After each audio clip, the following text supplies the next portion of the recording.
ప్రార్థన చేసుకుందాం. ప్రార్థన. మహాపరిశుద్ధుడవైన తండ్రి, నీ నామానికి స్తుతులు ప్రభువా, లెక్క నీ వందనాలు నేను చెల్లిస్తూ ఉన్నా. ప్రభువా, నీ కృపలో జ్ఞాపకం చేసుకుని ఆయన నీ దాసున్నగు నేను చేస్తున్న ప్రార్థన మీరు ఆలకించి, శనివారము విజ్ఞాపన ఆరాధనలో ప్రభువా నీ యొక్క ఆత్మను మాకు తోడుగా ఉంచి, చెప్పబోతున్నటువంటి వాక్య భాగం అంతట్లో ప్రభువా నీ కృపను మాకు తోడుగా ఉంచి, నూతనమైన బలమును చేకూర్చి సంఘమును నా తండ్రి బలపరుచుకున్నట్టు కృప చూపించండి. ఎక్కడ ఇద్దరు ముగ్గురు నా నామమున కూడి ఉంటారో వారి మధ్య నేను ఉంటానని సెలవిచ్చిన దేవుడా, మీరు మాతో ఉండండి. ఈ స్థలమందు ప్రభువా మీరు మాతో ఉండి ఈ జరుగుతున్నటువంటి ఆరాధనలో ప్రభువా అయ్యా వాక్య భాగం విషయంలో ప్రభువా నీ కృపను తోడుగా ఉంచండి. పాడిన పాటల్లో మీరున్నారు. చెబుతున్నటువంటి వాక్యాన్ని ప్రభు అనేకులు హృదయాలు తెరవబడిలా కూడా కృప చూపించండి. దేవాని చిత్తమైతే ఈ స్థలమందును మాయందును ప్రభుని కృప నుంచి దేవా ఇంటున్నటువంటి ప్రతి ఒక్క కుటుంబాన్ని ప్రభువ మీరు దీవించండి, ఆశీర్వదించండి, వర్ధిల్లింప చేయండి, బలపరచండి.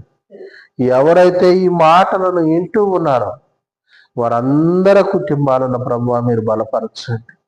నాయన నూతనమైన కృపలను మీరు చూపించి అనేకమైనటువంటి ఆత్మలను ప్రభువా మీరు కట్టుటకు కృప చూపించి దేవా మీరు మాట్లాడండి. ఈ వాక్యము చేత అనేకులు నీతిమంతులుగా మార్చబడుటకు, ఈ వాక్యము చేత అనేకులు కట్టబడుటకు కృప చూపించమని యేసయ్య పరిశుద్ధ నామమున ప్రార్థిస్తున్నాం తండ్రి. ఆమేన్, ఆమేన్.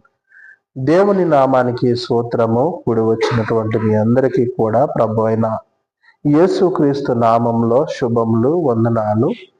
ప్రియులైనటువంటి దేవుని బిడ్డలారా, కొన్ని మాటలను మనం దేవుని యొక్క వాక్యములో నుండి కొన్ని మాటలను తెలుసుకుందాం.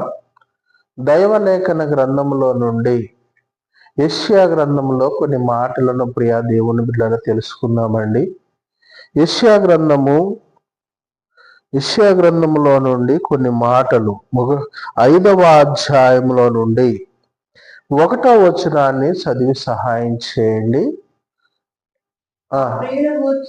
నా ప్రియులను గూర్చి పాడెదను వినుడి, అతని ద్రాక్ష తోటను బట్టి నాకు ఇష్టుడైన వారిని గూర్చి పాడెదను వినుడి.